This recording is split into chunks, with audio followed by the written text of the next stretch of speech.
Virtual reality gaming has taken off in recent years with platforms like PlayStation VR and the Oculus Quest gaining popularity, but VR's first iterations can be traced all the way back to the early 1990s. Nintendo's Virtual Boy console, released in 1995, was the first of its kind to be attempted by a major video game company, but it was ultimately a commercial failure. Prior to the Virtual Boy's release, however, there were reports of another VR headset on the horizon, the Sega VR. Even though the Sega VR headset never got to see the light of day, several features and technical specifications for the product were touted in the years leading up to its quietly canceled release. Following the massive success of the Sega Genesis console, Sega set out to capitalize on its momentum by diving into the burgeoning territory of virtual reality.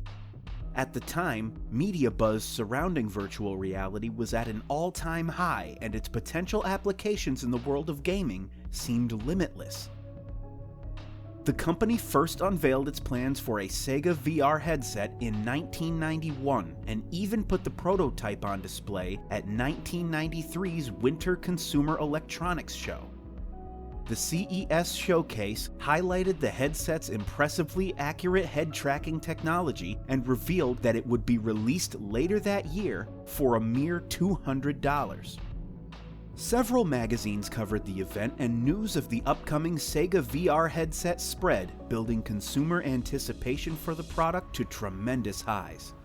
It seemed as though Sega was poised to take the VR gaming scene by storm and take its place as the industry leader. But as time went on after the presentation, Sega's silence surrounding the upcoming headset became deafening. No new details were released apart from an eventual delay to 1994 that turned into a behind-the-scenes cancellation of the product altogether. So what went wrong? In a word, the problem was ambition. Even though the Sega Genesis was considered a video game powerhouse by the standards of the day, it turned out that the console still didn't have the necessary power to successfully run a VR headset the way the company envisioned. Graphically, the Sega VR games were subpar. This was made all the more evident by the success of the arcade alternative, Virtuality. The Virtuality gaming machines of the early 1990s were able to deliver on the promise of immersive 360-degree gameplay in a way that made Sega's prototype pale in comparison. In hindsight, this was to be fully expected. The Virtuality machines were built from the ground up for the specific purpose and cost a hefty $70,000. But even with the Virtuality competition, there was still the chance of Sega's VR headset finding success in the home market with its much more manageable price tag of $200. This low price point looked to be possible due to Sega's partnering with electronics company Ono Sendai in order to create the Sega VR. Ono Sendai already had a headset of their own in the works when Sega started looking into them, and the company claimed that they could produce the then $50,000 tracking technology for only $1.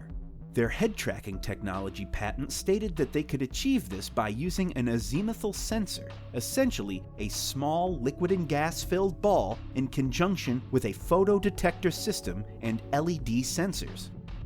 These systems work together to determine the wearer's head tilt by measuring how much LED light was able to pass through the azimuthal sensor when the headset was moved.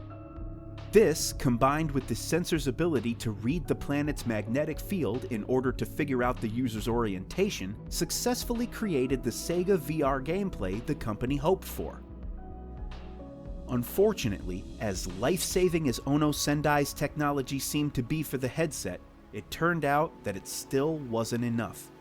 When the company was finally able to get the Sega VR headset up and running the way they wanted, testers didn't react well to the new experience. Reports were filled with instances of children experiencing headaches and nausea, and continued use was deemed a health risk by several research institutions.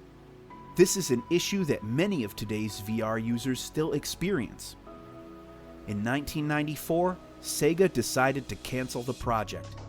The Sega VR headset may have never officially come out, but you can still play one of its games today thanks to Dylan Mansfield of Gaming Alexandria and Richard Whitehouse of the Video Game History Foundation.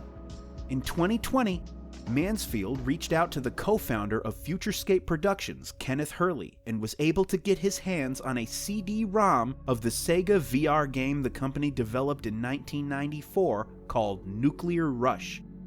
The source code for the action title was still complete, and Mansfield and Whitehouse were able to successfully emulate the game using an HTC Vive Cosmos.